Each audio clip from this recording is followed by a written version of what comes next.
So I'm here in Manchester on a very, very cold day, which I'm told by the Northerners that I'm talking to isn't actually that cold at all. And I'm here with Nick Buckley, MBE, who is founder of the charity The Mancunian Way, that deals with homelessness in a very different way. You're going to tell me more about that in a minute.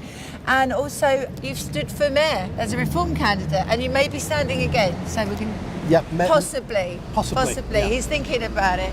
So, Nick, why is it different how you deal with homelessness as opposed to other people and other charities and stuff like that? And why do you always get into trouble all the time? I always get into trouble because I speak my mind. Yeah. I'm one of those silly people who think I'm a free person living in a free country you don't with want to freedom think of that. speech, and obviously we're not anymore. No. I get into trouble really because I'm a big believer in personal responsibility. I'm tired of other people trying to fix other people's problems instead of looking internally and fixing their own stuff. Okay. We've got too many people who want to be amateur social workers. That's why we have lots of Facebook groups coming out to Man City Centre thinking a sandwich and a cup of tea is going to fix your problem as a rough sleeper. And the answer is, if a sandwich was going to sort your life out, would have solved the problem by now. We don't have people going to A&E or to a cancer ward giving them Mars bars or cans of Coke thinking, there you go love, I've just sorted your cancer out. So why do we think a sandwich or a Mars bar will sort someone out living on the streets who's got severe mental health issues, a drug dependency issue, has been failing for decades, has failed education, failed employment, failed every relationship they had, and the family's turned against them. And you think a meal deal is going to solve that person's problems? But we're always looking for simple solutions for complicated issues. And the answer is getting to know that person, unpicking their problems. And this will take years for some of these individuals. And it's about teaching them how to accept responsibility for their lives. And the easiest way I talk to people about this is, instead of giving someone a cup of tea, ask them, do you want tea or coffee, mate? Do you want sugar? Do you want milk? Let them make a decision that affects them. Don't impose what you think they want on them, because you've just chipped away a little bit more of their personal responsibility, their self-worth. Yeah, they can't even choose whether they want to have a cup of tea or not. And this view is not trendy at the moment at all. It's not very woke. And we seem to say, I've said this loads of times, we've got a uni government, we've got one party, or I believe we have almost a one-party system at the moment. And it's not about taking personal responsibility, is it? It's about printing money and handing it out. And it's not just the people who are on the lowest social strata, the people who are trying to build themselves up, but everybody. Lee Anderson said the other day that 55% of households take out more than they put in tax. So it's almost like that is permeating that viewpoint and making your viewpoint and my viewpoint and Lee Anderson's viewpoint really, really untrendy at the moment. Do you agree with that? I do, but you have to understand why politicians are doing this. Okay. So politicians are spending all our money on some of these social issues, not to solve them, because I honestly believe most of them don't care. No. I'm not saying they're against these individuals, they just don't care. Because these individuals, the lower down the economic scale you go and the more problems you've got, the less likely you are to vote. So you're not important to a politician, you don't vote. But who do vote are the woke idiots who will complain if these people say they're hungry or say they can't afford Sky TV or can't buy the new iPhone. You'll get the middle class, woke fools moaning. They may not vote for you as a politician. So government throws money at these problems not to cure them, but to keep the woke middle class happy that it looks like we're doing something. To buy votes. So do you think, this is where I don't get the whole net zero obsession, because the net zero obsession affects everybody. It makes everyone colder and poorer. People are starting to see that now with their energy prices and rampant inflation, food prices and everything else. So people are actually seeing that it's maybe not such a fantastic thing, net zero, but it is the woke virtue signalling element of it that buys the votes, presumably. I don't know. What do you think about the whole net zero stuff? Should it be a priority over people heating and eating, for example? I've never believed in the net zero agenda. Okay. It's for me, it's silliness. But it's been going for decades. So decades and decades. The reason why it's a problem today is because we've had it so good for so long, we could throw money at these silly projects and agendas. Subsidies. And nobody realised we were throwing money because everybody was doing okay. But we took it to the limit of what we could have financially afford, and then we had problems, as in Russian-raided Ukraine. Yeah. We get cold spells. Yeah. The world goes into recession. We have a problem there's always a problem coming down the track. Yeah. Always. But we had no leeway anymore, and all of a sudden people are turning against the green agenda because it's hitting them in the pocket. Well, absolutely, but don't forget that before the invasion of the Ukraine, energy prices had quadrupled, if not more, in the year before. Yeah. And a lot of that is to do with us madly blowing up our remaining coal-fired power stations. I mean, you had politicians standing there pressing the button and blowing them up. But, we're not mining anymore. And of course, the main thing, especially for up here, which is such a shame, we're not fracking. Of course, it was going to happen under Liz Truss. Rishi turned it over straight away. At the hustings, he said he was going to bring it in, got into government, overturned Liz Truss straight away. What you need to understand about all politicians, especially the ones in the UK, they live on a 4 or 5 year political cycle. So all they care about is the next election. Yeah. Hence why we're in this mess in the first place. So people 20 years ago weren't planning for energy needs of today. They were planning on what the voters think of Pink and Cuddly today, because I want to be elected in 3 years' time. Yeah. So it's always short-termism. Yeah. The last time we had somebody who was looking long-term was Thatcher. Yeah. We don't have politicians with a vision anymore. The last politician in the UK who had a vision was Jeremy Corbyn. I never would have voted for the man, but at least he stood there and went, this is the vision I have. This is where I'm taking the nation. If you don't like it, don't vote for me. Do you know what? He was a Brexiteer. I always said if he, not that I necessarily wanted him to win at all, but if he had stood by his convictions that he actually wanted to leave the European Union, he would have won that election. No ifs, no buts. He would have been overturned by his party before election ever would have been called. They would have turfed him out. So again, he ended up falling for short-termism, as in, I just want to stay in post. Yeah.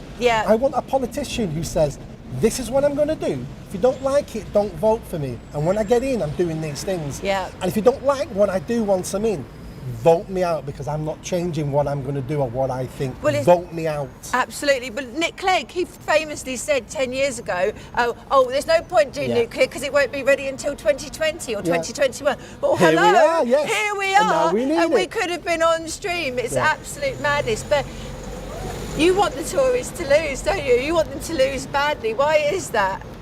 I want the Tories to lose because they're slowly killing the country. Okay. So I'm tired of people going, I'll vote for the lesser of two evils.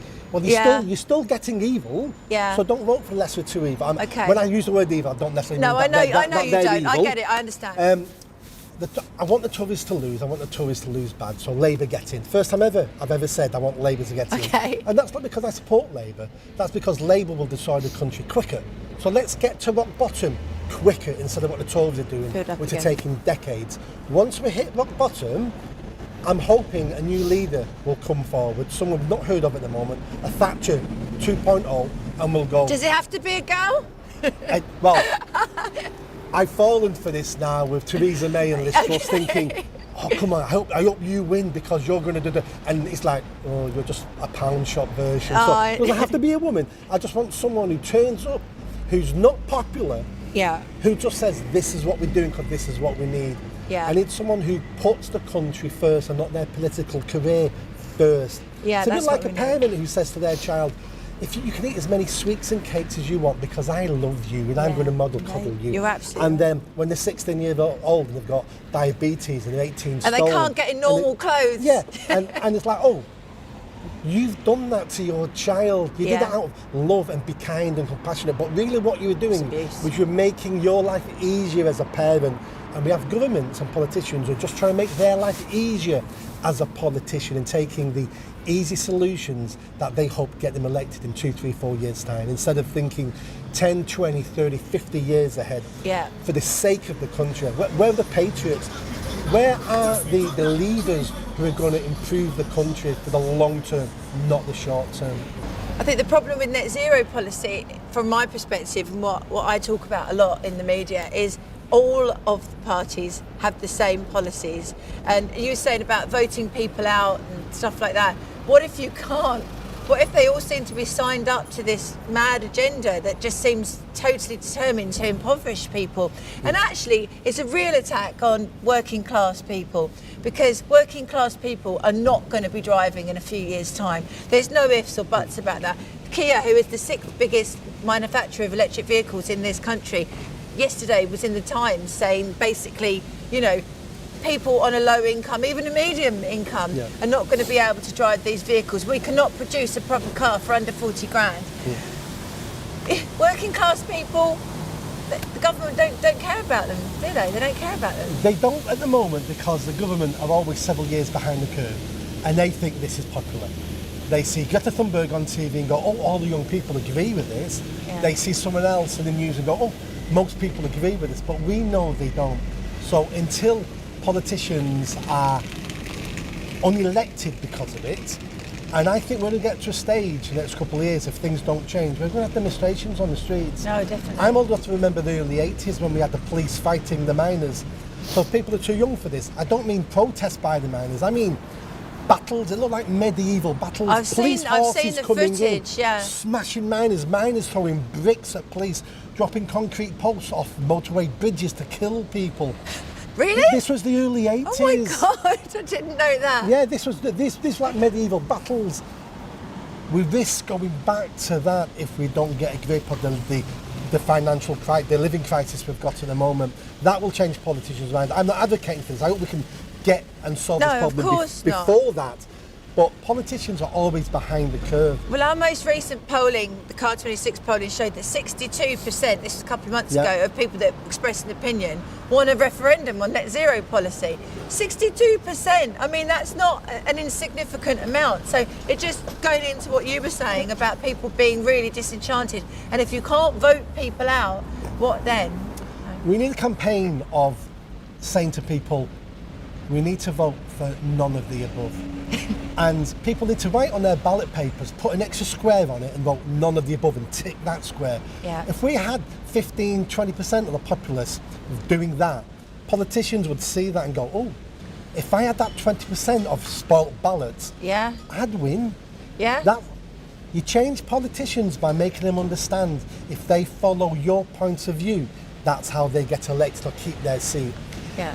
As a democracy, we become very lazy. We're always blaming politicians, we're always blaming somebody else. But do you know who's to blame in our country for all this? Us. We are. Yeah. We live in a democracy. Yeah. And for everyone who doesn't vote, for everyone who just says, I vote Labour, I vote Conservative, and don't understand their policies, you're to blame because they're doing it in your name. Yeah. Until we take our democracy seriously and we start standing up and telling people what we want and how we're going to get it, then politicians will make it all up as they go along. And we're to blame. I'm sick of people wanting to blame someone else. We're to blame. We live in a democracy. But go back to what we were talking about before. People that are on the streets that you work with that have complicated mental health issues. Yeah. How do you instill that philosophy of being self-reliant and everything into people that have got so many different things going on that they need help? Yeah.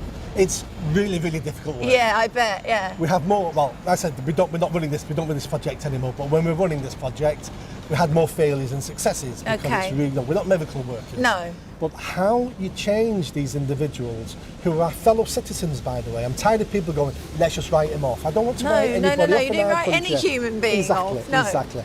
It takes time. You've got to build up their self-confidence, their self-worth. You start off by having conversations with them. You start off by trying to get them into a building rather than sitting on the street talking to them. Yeah. Like a rat.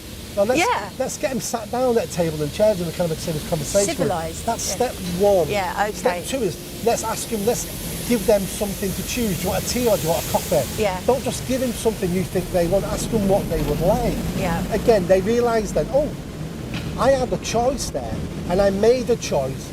And that influenced my life a little bit because I got a cup of tea because I don't like coffee. No. That subconsciously makes them realise. I don't take sugar. Yeah. Yeah, just things like that. Yeah. That subconsciously makes them understand that their choices can influence the outside world. That's your second step. And the third step really is what things like help for their drug addictions. They're all drug addicts because that's how they cope with their poor mental health. That's how you end up on the streets. But the best way we found was eventually, not straight away, but eventually getting people jobs. Okay. And before COVID, we had a dozen building sites in Manchester City Centre who would give us labouring jobs on their site. What, just ad hoc? Just ad hoc. That's great, They isn't knew it? who these people were. They'd have to pass the health and safety and stuff like that Yeah, to make of course, it legal. yeah. but then they would get a job, they'd have so many chances, employees would ring us up going, he's late again today, and we'd have to go down and speak to the person. Right. But what you find is when the ones that worked out, they suddenly had self-respect. I'm earning my money. Yeah. And the best thing about that is the day they get their first paycheck. I always got there's two things come out of their first paycheck. They open it and they go, and I go, what are you going to do with your money? And the first thing they always say is, I'm going to go shopping and buy some food. They go, oh, why? Because there's certain things I like, and I'm tired of people giving me what they think I should eat. I want to buy some things I like, That I know I like. like. Yeah, yeah. And that's like, wow, Yeah. wow. We treat you like a pet, don't we? We treat you like a household dog. We just give you and you eat it. Yeah. The second thing, and this is a really important thing now, is look at that and you go, what's this? I go, what? This PAYE? I go, oh, that's the tax you've paid. Have you seen how much they've taken off me? I go, yeah.